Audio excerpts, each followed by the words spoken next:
আপনি যদি আপনার ফোনের অতিরিক্ত জিমেল অ্যাকাউন্ট একেবারে চিরতরের জন্য ডিলিট করে দিতে চান তাহলে আজকের সম্পূর্ণ ভিডিওটি দেখবেন, কারণ এই ভিডিওতে আমি দেখিয়ে দিব আপনারা কিভাবে নতুন নিয়মে একেবারে পার্মানেন্ট আপনার জিমেল অ্যাকাউন্টটাকে ডিলিট করবেন।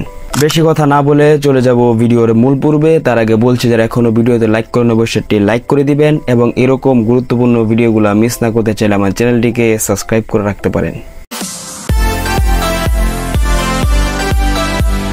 মোবাইল স্ক্রিনে যাওয়ার আগে কিছু গুরুত্বপূর্ণ কথা বলে রাখি। আমি যে সিস্টেমটা দেখাবো এটা হচ্ছে কিন্তু পার্মানেন্ট ডিলিট, অর্থাৎ চিরতরের জন্য ডিলিট হয়ে যাবে।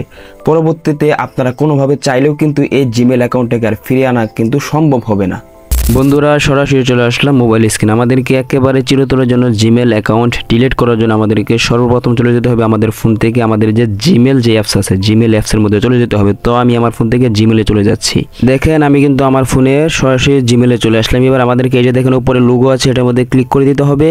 এবার প্রথমে আপনার এখান থেকে এটা ভালো করে চেক করে নেবেন আপনার যেই অ্যাকাউন্টটি একেবারে চিরতরের জন্য ডিলিট করতে চাচ্ছেন সেই অ্যাকাউন্টটি সিলেক্ট করা আছে কিনা। যেহেতু আমি যেটা একেবারে জন্য ডিলিট করবো সেই জন্য এটা আমার সিলেক্ট করা আছে। এখানে কিন্তু আপনি একটু ভালো করে খেয়াল করে দেখে নেবেন, কারণ এটা কিন্তু ডিলিট করার পর কিন্তু আর কিন্তু কখনোই আপনারা ফিরে পাবেন না। অথবা যদি আপনার যদি সঠিকভাবে এটা সিলেক্ট করা থাকে তাহলে এখানে নিচে দেখেন লেখা আছে ম্যানেজ ইওর গুগল অ্যাকাউন্ট, এটার মধ্যে ক্লিক করে দিতে হবে। অথবা আমাদের সামনে এরকম একটা ইন্টারফেস শো করবে। এবার এখান থেকে আমরা একটু নিচে দিকে স্ক্রল করবো। এই যে দেখেন নিচে লেখা আছে ডাটা এন্ড প্রাইভেসি, এটার মধ্যে ক্লিক করে দিতে হবে। এবার আমাদেরকে এটা একেবারে সবার নিচে স্ক্রল করে যেতে হবে। সবার নিচে এই যে দেখেন নিচে লেখা আছে ডিলিট ইওর গুগল অ্যাকাউন্ট, এটার মধ্যে ক্লিক করে দিতে হবে। এবার এখানে আপনাদেরকে ফোনের পাসওয়ার্ড অথবা ফিঙ্গারপ্রিন্ট দিয়ে কিন্তু ভিতরে প্রবেশ করতে হবে। তাই আমি আমার ফোনের যে ফিঙ্গারপ্রিন্ট আছে সেটা কিন্তু দিয়ে দিচ্ছি। যখন আমরা আমাদের ফোনের ফিঙ্গারপ্রিন্ট অথবা আমাদের যেই লক থাকবে সেই লকটা দিয়ে দিব, অথবা কিন্তু আমাদের সামনে এরকম একটা ইন্টারফেস শো করবে। এবার আমাদেরকে সবার নিচে স্ক্রল করে যেতে হবে। এই যে দেখেন দুইটা টিক মার্ক আছে, এটা কিন্তু উঠিয়ে দিতে হবে। আমি দুইটা টিক মার্ক দিয়ে দিচ্ছি। অথবা দেখেন নিচে লেখা আছে ডিলিট অ্যাকাউন্ট, এটার মধ্যে ক্লিক করে দিতে হবে। তুমি এটার মধ্যে ক্লিক করে দিচ্ছি।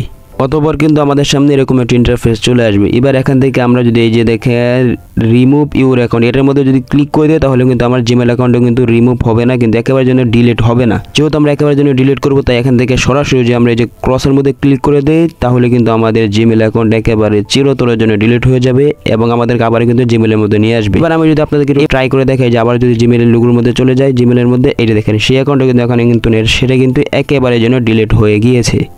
ভিডিওটি যদি একটু হলেও উপকারে এসে থাকে তাহলে লাইক, কমেন্ট এবং সাবস্ক্রাইব করতে ভুলবেন না। তো দেখা হচ্ছে পরবর্তী কোনো ভিডিওতে। তো আজকের মতো আমি এখানে বিদায় নিচ্ছি। আসসালামু আলাইকুম।